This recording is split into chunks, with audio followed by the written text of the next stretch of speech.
and then I go out into the world? Or do I hide myself and stay inside my home?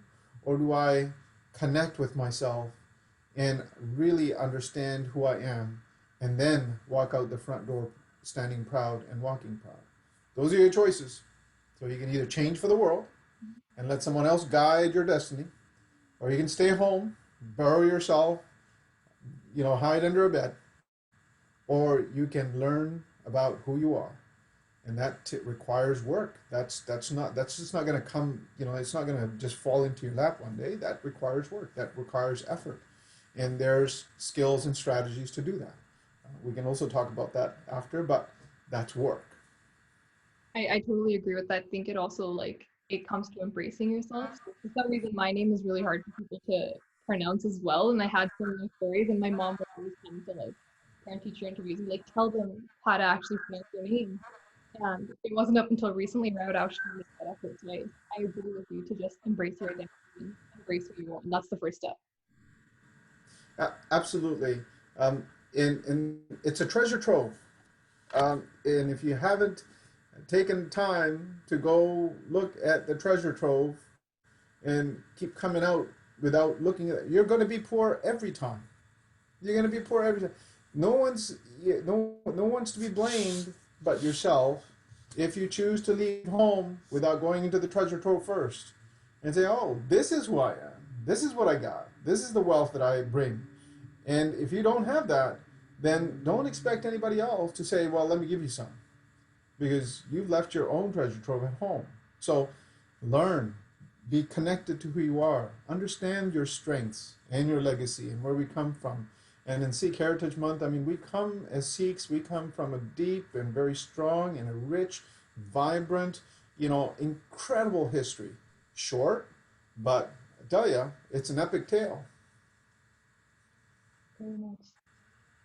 So the next question we have ties into your previous answer. And what is your primary motivation to be so courageous and do the amazing work that you've done within the community? Obviously, it's taken a lot of bravery to, show your identity and fight for what you believe in. So what has been your primary motivation behind that, and what inspires you to do the work that you've done? So leave yourself very few options. I didn't have any option. It was either walk out the door and do what I got to do, or stay home and be invisible. So I think when we give ourselves too many options, that's when things go sideways on us. Courage is not about having options. Courage is about doing. Courage is not about can I figure another way out of this. No, courage is about just taking that straight path and then confronting whatever comes in front of you. But you can't have courage unless you have practice. You can't have courage unless you have the strategies behind it. Nobody walks into a battle or a war. Any of the warriors that walk into war and in battles will tell you that they spent their lifetime preparing for that day. Um, Olympians will go and run, a 2-minute run in the Olympics, and to try to shave off seconds to become the gold medalist. Well, they didn't just show up that day. They've been working at it. So courage is not that day. Courage is accumulation of work. It starts when you start to say A, B, C, D. It starts from when you are young. It starts now. If you haven't put that into place, put it now. And courage is not about, the big things or the small things. It's about your own thing.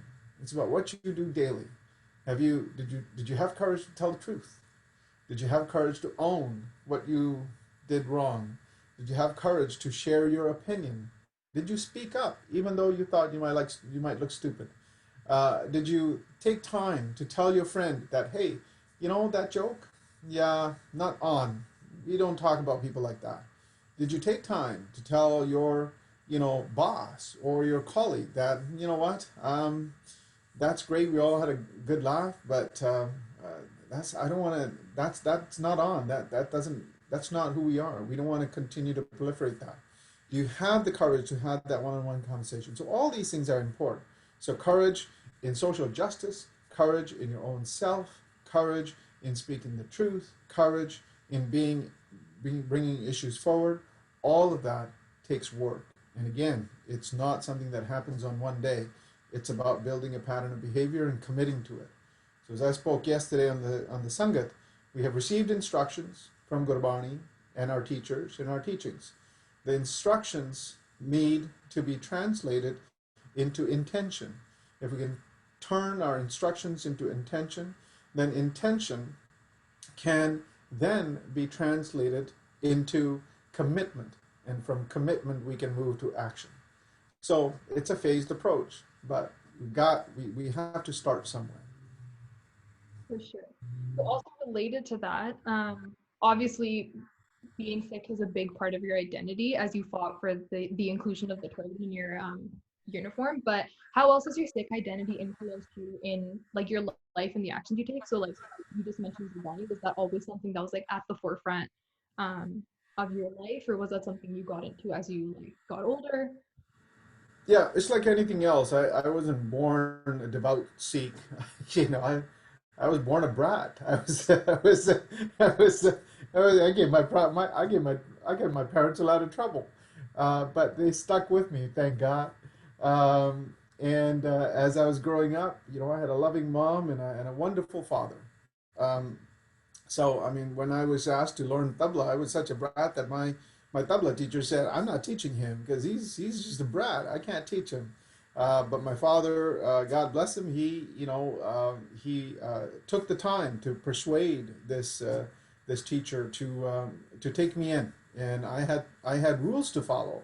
When I got to the tabla school, I couldn't talk to anybody. I had to sit by myself, and the first few weeks, all I did was do jadu around the gurdwara. All I did, I didn't even touch a tabla. So it took a while to, you know, build that trust. But that was also work. That was all towards creating character. And so the the Sikh identity is something that I've worked at over the years. This is not something that's just, you know, just comes to you. This is all of it, and you keep hearing me say that there's work involved. There is work involved. So there was a time where I didn't have a daily practice. I would do Japji Sahib, you know, once a week when there was time, you know, when there was a little bit of time left over, and I wanted to be saintly that day. And you know, you sit down and do a bit of Japji. Like, all right, I got Japji done today, right? And then you missed a couple of weeks, and then you say, oh, something's missing. Oh, well, let's go back and do Japji again. And then I took Amrit. And after I took Amrit, again, I made mistakes. Even after I took Amrit when I was 12 years old. I was too young. I didn't understand it all. But I stuck with it. I made a commitment and I stuck with the commitment.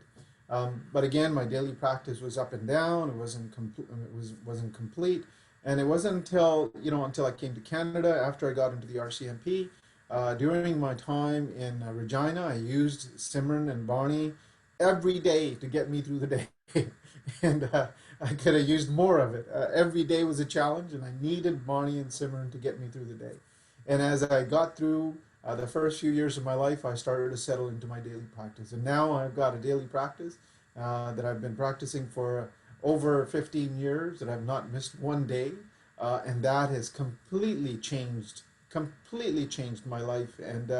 And now I know what that means to have a daily practice. If I have a regret, it's like that fellow who starts, saving for mutual funds and RSP at the age of 60, wishing he had started when he was at 20.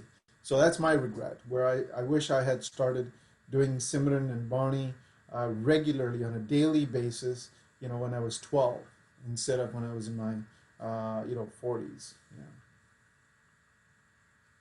Hope that answered your question.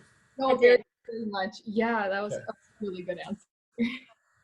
So, are there any major points of improvement you see within the Sikh community where we should be focusing, and what kind of role do you think youth can play a part in accomplishing this? Oh, we have a lot. We have a lot to do.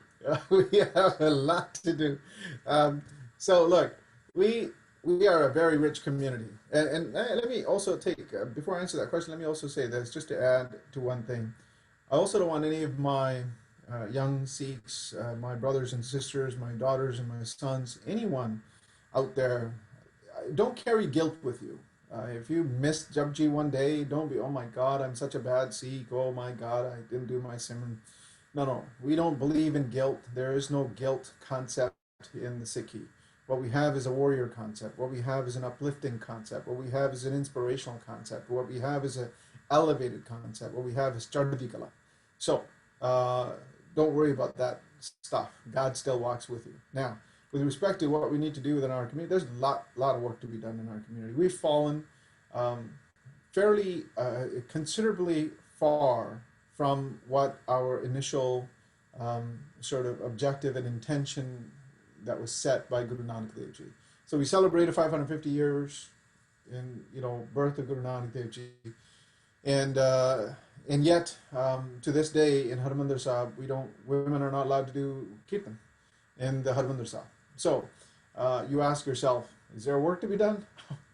Yeah, there's work to be done. Where we talk about equality, we talk about social justice. Our Bani starts with Ek Oankar, one universal creator for all universe, for all people. And yet we still have casteism in our community. We still talk about the Jures and the Jamayars, and those are, important people.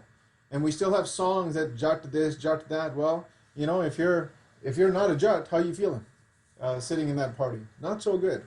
So we have areas of social justice that we still have to connect with. I mean, we know and we recognize that we have in our community children that are now, starting to share that they're gay. Well, will we ever see a gay marriage in the Gurdwara? And if not, why not? If we start with Ek, those are the questions. These are things that we need to challenge ourselves with. And we need to challenge ourselves to be more. Because my Sikhi is not conscripted. My Sikhi is not constricted. My Sikhi is expansive. My Sikhi is Guru Nanak Dev Ji freely going all over, walking thousands of miles, entering into people's homes without asking, are you a Muslim? Are you a Hindu? Are you poor? Are you rich? Is your child gay? Did you, No, he didn't do any of that. He walked in. To him, he saw God in everybody. And Bhai Kanhaiya, way on the other side after Guru Gobind Singh, in Guru Govind's time, also didn't go around, as he served humanity, saying, are you an enemy